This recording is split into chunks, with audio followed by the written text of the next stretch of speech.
Jadi saya Maisara Sabila Diana Jara akan menjelaskan tentang bab 10 yaitu gaji dan upah. Yang pertama adalah pengertian gaji.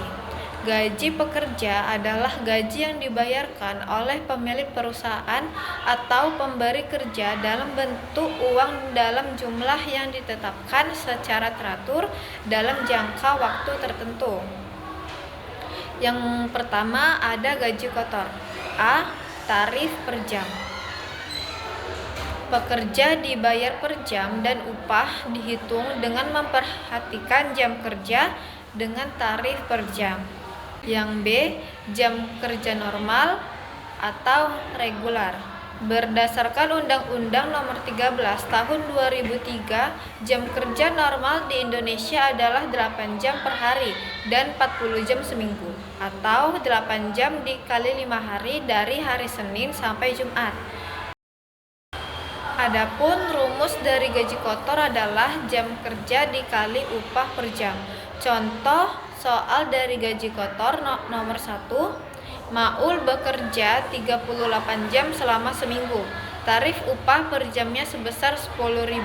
Berapakah total upah kotornya dalam seminggu?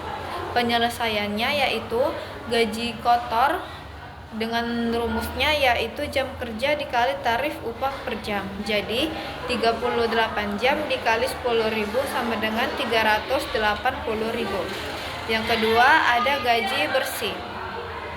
Gaji bersih didasarkan pada pengurangan gaji nominal bruto dengan pajak gaji, kontribusi asuransi sosial, dan kewajiban yang diatur oleh hukum. Rumus dari gaji bersih adalah gaji kotor dikurang dengan potongan gaji. Terus PPh yaitu tarif PPh dikali dengan gaji kotor. Contoh soal dari gaji bersih yang pertama. Ranti adalah seorang pekerja yang mendapatkan gaji kotor sebesar 10 juta per bulan serta tunjangan transportasi sebesar 1 juta dan tunjangan makan sebesar 500.000 rupiah. Terus pajak penghasilan atau PPh dikenakan sebesar 10% dari penghasilan bruto perusahaan. Hitunglah berapa banyak PPh Andi yang harus dibayar setiap bulan dan berapa banyak penghasilan bersihnya. Penyelesaiannya menggunakan langkah pertama, yaitu hitung dulu penghasilan totalnya. Gaji kotornya itu sebesar 10 juta rupiah, tunjangan transportasinya 1 juta, tunjangan makannya 500.000. Jadi penghasilan totalnya 10 juta ditambah 1 juta ditambah 500.000, yaitu 11.500.000. Langkah keduanya, hitung PPh-nya.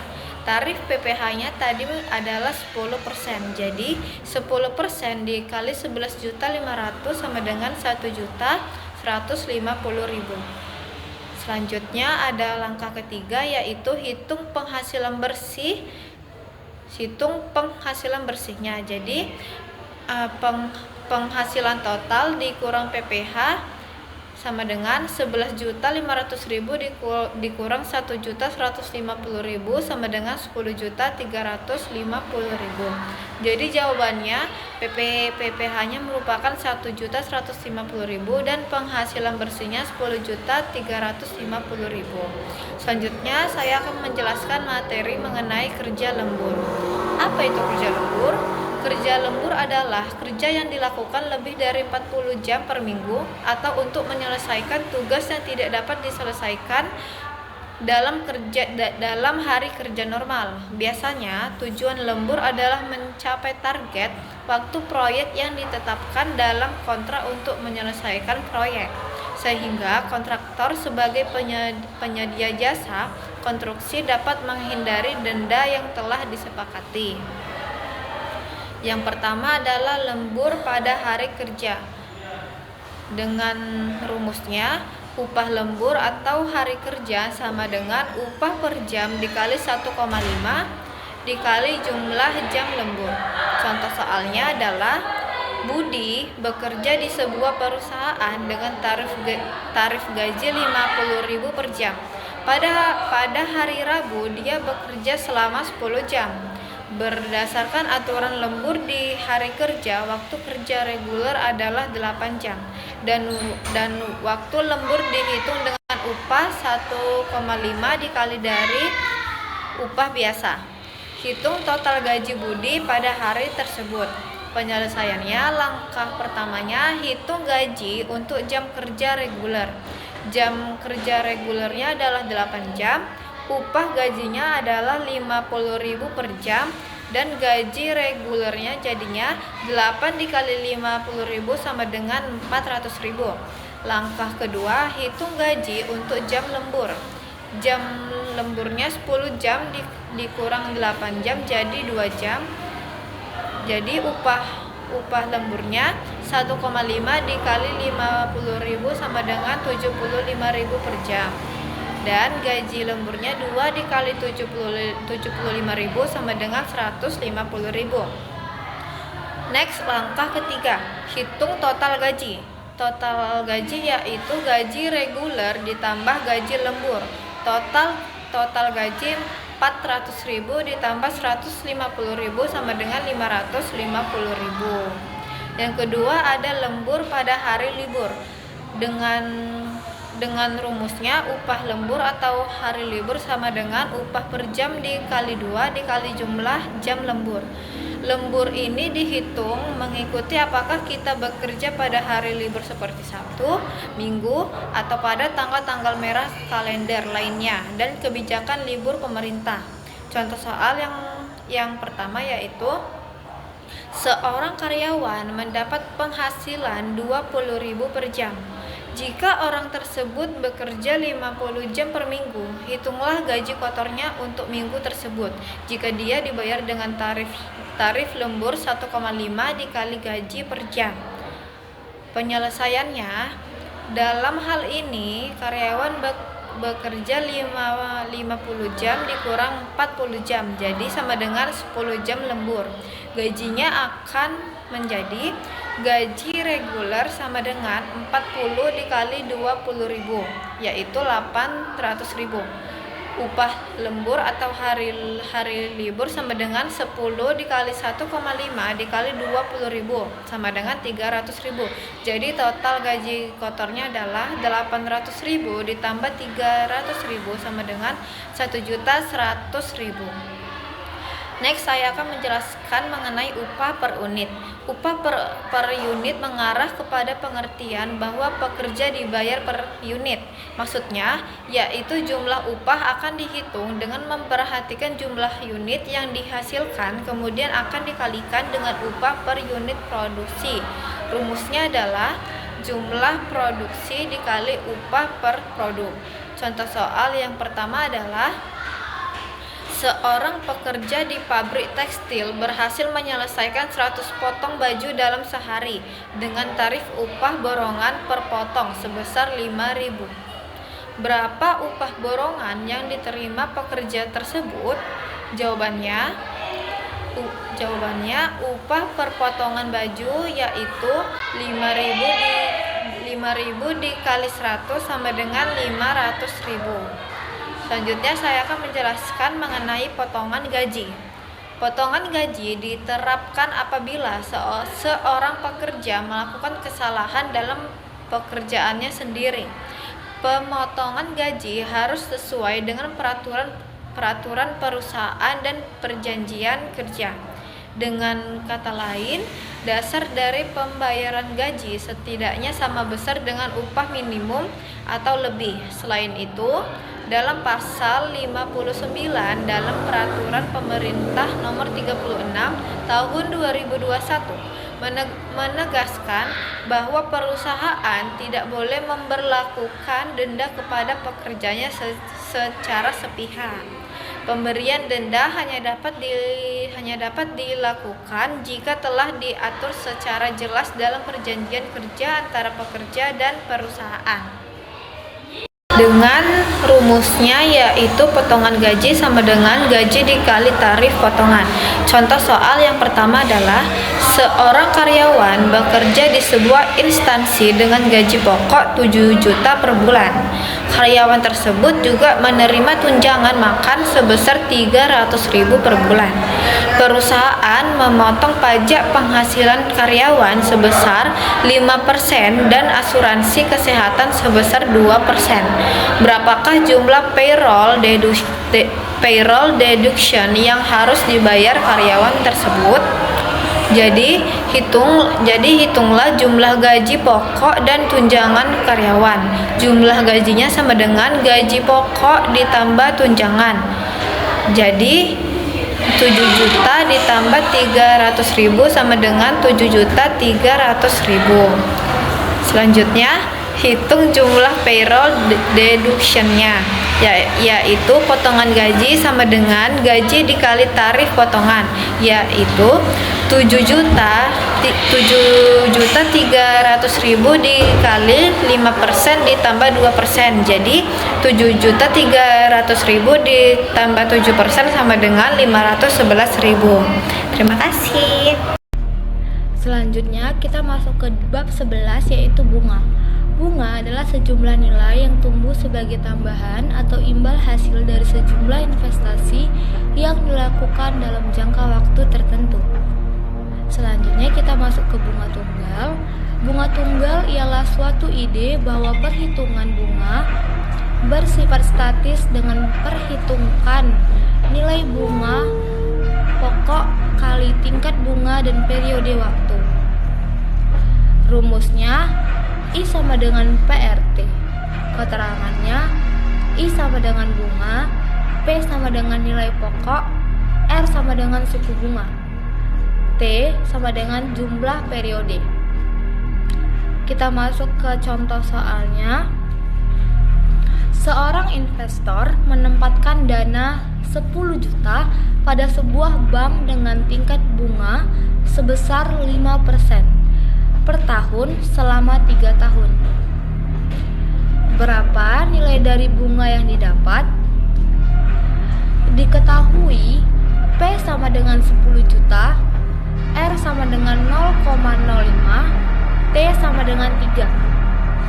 Kita masuk ke penyelesaiannya.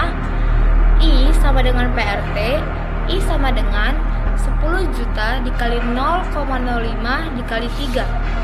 I sama dengan 1.500.000. Selanjutnya kita masuk ke bunga majemuk. Kita harus tahu dulu nih apa nih pengertiannya. Bunga majemuk ialah bunga yang dikenakan atas modal dan bunga yang diperoleh dari bunga sebelumnya. Kita masuk ke rumusnya, yaitu I sama dengan PRT. Keterangannya I sama dengan bunga, P sama dengan nilai pokok atau jumlah, R sama dengan suku bunga, T sama dengan jumlah periode. Kita masuk ke contoh soalnya. Ali menyimpan uang sebesar 5 juta di rekening tabungan yang memberikan bunga majemuk sebesar 8% per tahun. Jika bunga dihitung setiap tahun, tentukan nilai bunga yang dikenakan bunga setiap tahunnya selama 3 tahun dan tentukan total nilai bunga yang didapatkan. Kita masuk ke penyelesaiannya. Untuk tahun yang pertama, P sama dengan 5 juta. yaitu I sama dengan PRT, I sama dengan 5 juta dikali 0,08 dikali 3. I sama dengan 1.200.000. Selanjutnya, untuk tahun kedua, P sama dengan 5 juta ditambah 1.200.000 sama dengan 6.200.000. I sama dengan PRT. I sama dengan 6.200.000 dikali 0,08 dikali 3. I sama dengan 1.488.000. Selanjutnya, untuk tahun ketiga, P sama dengan 6.200.000 ditambah 1.488.000 sama dengan 7.688.000. I sama dengan PRT. I sama dengan 7.688 dikali 0,08 dikali 3. I sama dengan 1.845.120. Maka total nilai bunganya adalah 1.200.000 ditambah 1.488 ditambah 1.845.120 sama dengan 4.533.120.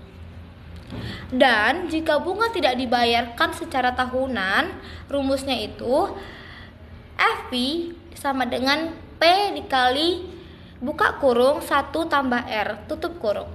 Keterangannya, FP sama dengan tabungan atau investasi, P sama dengan nilai pokok atau jumlah, R sama dengan suku bunga, N sama dengan jumlah periode. Selanjutnya, kita masuk ke contoh soalnya. Budi menyimpan uang sebesar 2 juta di rekening dengan tingkat bunga majemuk sebesar 6% per tahun. Jika bunga akan diterima tiap bulan, berapa nilai tabungan Budi setelah 2 tahun? Penyelesaian. Kita masuk ke penyelesaiannya. P sama dengan 2 juta, yaitu modal awal. R sama dengan 6% per 12 sama dengan 0,005 atau suku bunga per periode atau setiap bulan. N sama dengan 12 dikali 2 sama dengan 24, yaitu periode bulanan dalam 2 tahun atau 24 bulan untuk 2 tahun. FV sama dengan P kali buka kurung 1 tambah R kuadrat. FP sama dengan 2 juta dikali 1 tambah 0,005 pangkat 24. FP sama dengan 2 juta dikali 1,127 sama dengan 2.254.000. Jadi nilai masa depan tabungan Budi setelah 2 tahun adalah 2.254.000. Selanjutnya kita menemukan PRT. Ketika menghadapi suatu kasus di mana nilai bunga diketahui tetapi salah satu komponen dalam PRT yaitu principal, rate, dan time tidak diketahui, rumus dapat disusun ulang sesuai kebutuhan. Beberapa kemungkinan rumus yang dapat digunakan antara lain yaitu mencari P. P sama dengan I per R buka kurung R kali T. Selanjutnya mencari R, yaitu R sama dengan I per buka kurung P kali T. Selanjutnya mencari T, T sama dengan I per buka kurung P kali R. Nah, kita masuk ke contoh soalnya. Contoh soalnya yang pertama, nilai bunga yang didapatkan Tina dari menabung sebesar 20 juta adalah sebesar 2 juta. Jika total nilai bunga tersebut didapatkan setelah menabung 2 tahun, tentukan rate bunga yang diterima Tina. Kita masuk ke penyelesaiannya. R sama dengan I per buka kurung P kali T, yang berarti 2 juta per 20 juta dikali 2 sama dengan 0,05 sama dengan 5%. Maka rate bunga yang diterima oleh Tina sebesar 5%.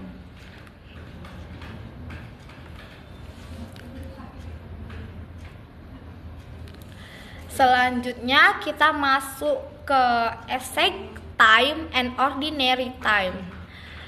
Exact time dalam perhitungan bunga mengacu pada penggunaan jumlah hari yang sebenarnya dalam satu tahun, yaitu 365 hari, untuk menghitung bunga sehingga memberikan ukuran yang tepat. Sebaliknya, ordinary time menggunakan 360 hari dalam setahun yang disederhanakan, yang dapat menghasilkan jumlah bunga yang sedikit berbeda, terutama untuk pinjaman jangka pendek.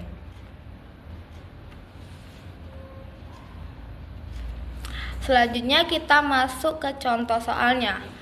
Sebuah pinjaman dibuat pada tanggal 27 April untuk 75 hari. Tentukan tanggal jatuh tempo menggunakan ordinary time dan exact time. Kita masuk ke penyelesaiannya. Yang pertama itu kita mulai dari ordinary time dulu. 75/30 sama dengan 60 hari ditambah 15 hari, yaitu 2 bulan 15 hari. 27 April ditambah 2 bulan sama dengan 27 Juni. 27 Juni ditambah 15 hari sama dengan 12 Juli. Exact time, sisa April sama dengan 3 hari, Mei sama dengan 31 hari, lebih besar total 34 hari, yaitu kurang dari 41 hari. Juni sama dengan 30 hari, lebih besar total 64 hari, yaitu kurang 11 hari. Juli sama dengan 11 hari. Karena dalam Juli terdapat 31 hari, maka 11 hari lagi dapat ditambahkan menjadi 11 Juli. Jadi pada ordinary time jatuh tempo pada surat promise dan juga diskonto. Surat promise merupakan dokumen yang memiliki kekuatan hukum dan berfungsi sebagai bukti perjanjian tertulis antara dua pihak terkait kegiatan pinjam-meminjam uang. Surat promise dapat memuat perjanjian pinjaman dengan bunga atau juga tanpa bunga. Jika perjanjian bersifat tanpa bunga, maka pihak peminjam hanya berkewajiban mengembalikan uang sesuai dengan jumlah yang diterima di awal. Namun, jika perjanjian mencantumkan bunga pinjaman, maka peminjam wajib mengembalikan pokok pinjaman beserta sejumlah bunga yang dihitung berdasarkan persentase tertentu dari nominal utang tersebut. Kita menghitung menggunakan rumus MV sama dengan F ditambah FRT. Keterangannya itu adalah MV sama dengan nilai jatuh tempo, F adalah pokok pinjaman, R sama dengan persentase bunga, T adalah jumlah hari. Nah, kita akan masuk ke contoh soal. Jadi, pada tanggal 20 April 2024, seorang pengusaha meminjam uang untuk membuka usahanya kepada lembaga peminjaman uang dengan nominal pokok pinjaman sebesar 50 juta. Dengan perjanjian akan dibayarkan 90 hari kemudian. Dalam surat promise dijelaskan bahwa pengusaha tersebut akan dikenakan bunga sebesar 10%. Tentukanlah nilai yang harus dibayarkan oleh pengusaha tersebut pada hari jatuh tempo.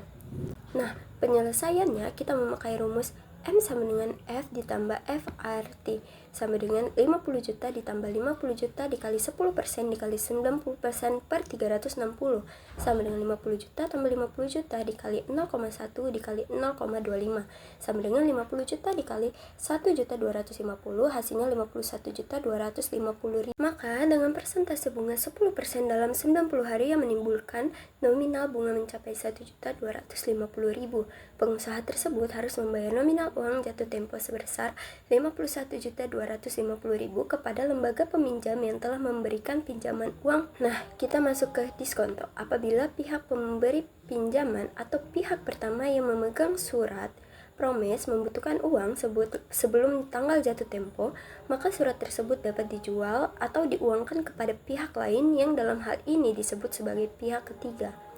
Selisih antara nilai jatuh tempo dan harga beli yang dibayarkan oleh pihak ketiga disebut sebagai jumlah diskonto.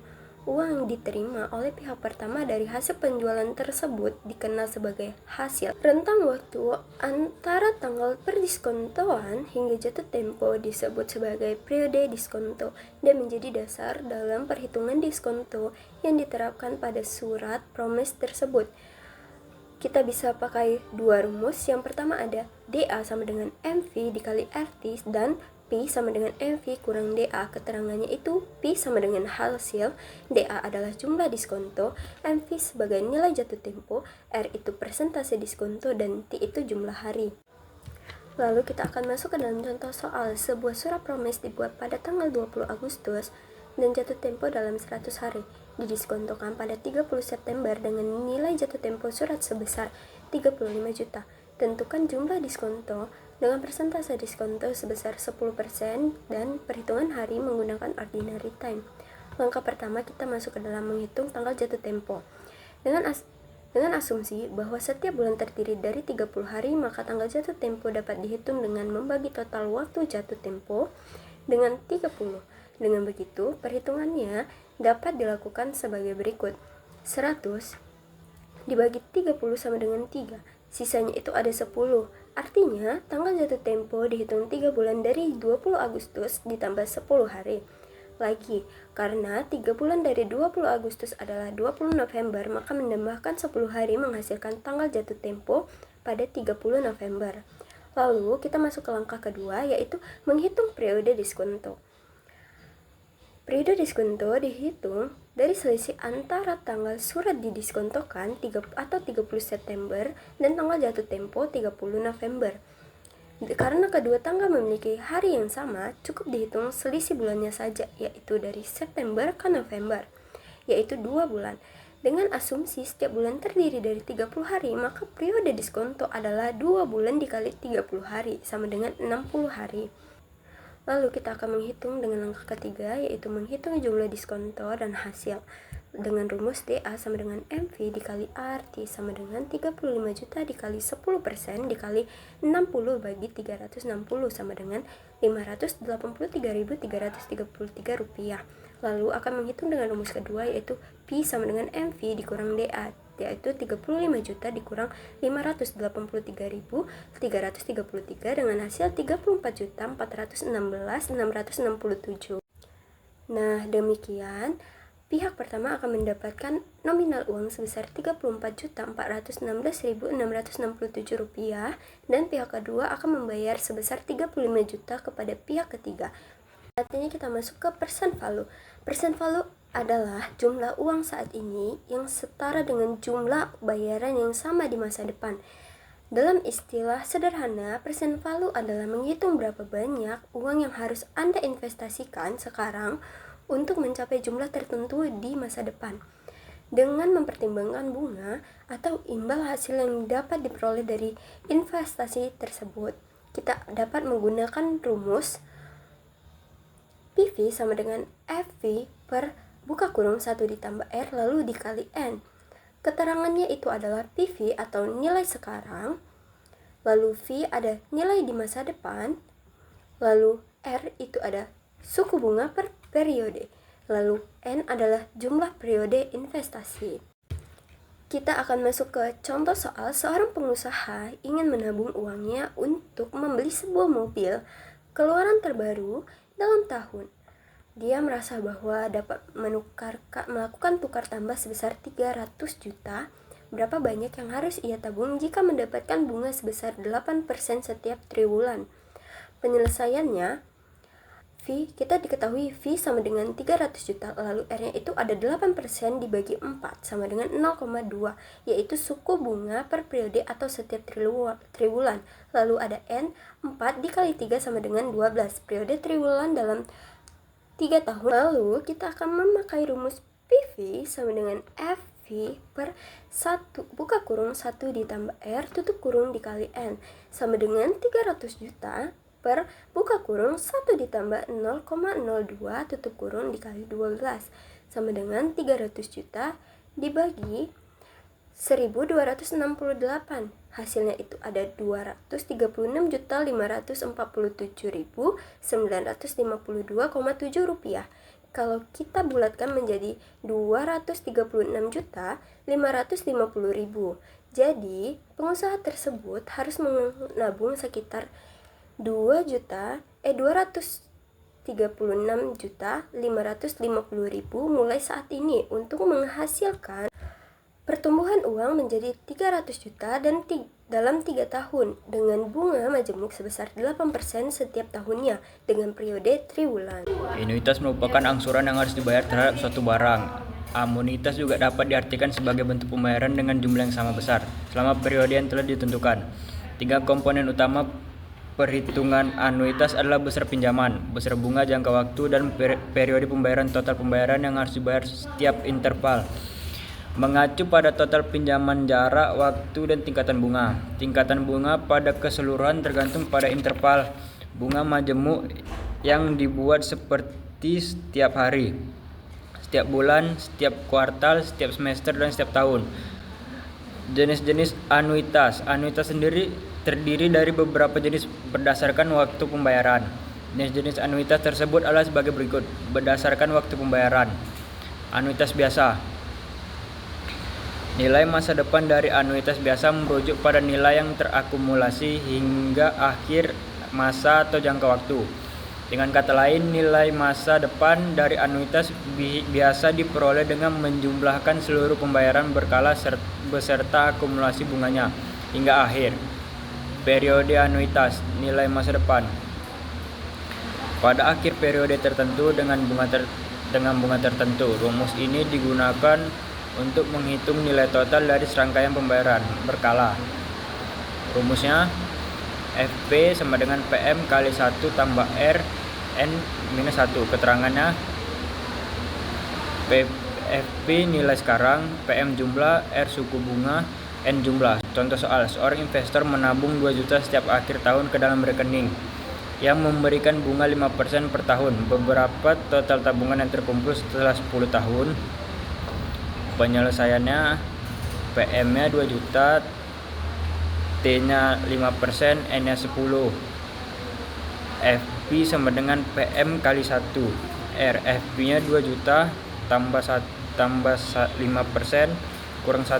FP-nya 2 juta 162.989 sama dengan 5.156.000. Total tabungan yang terkumpul adalah 25.150.600. 1.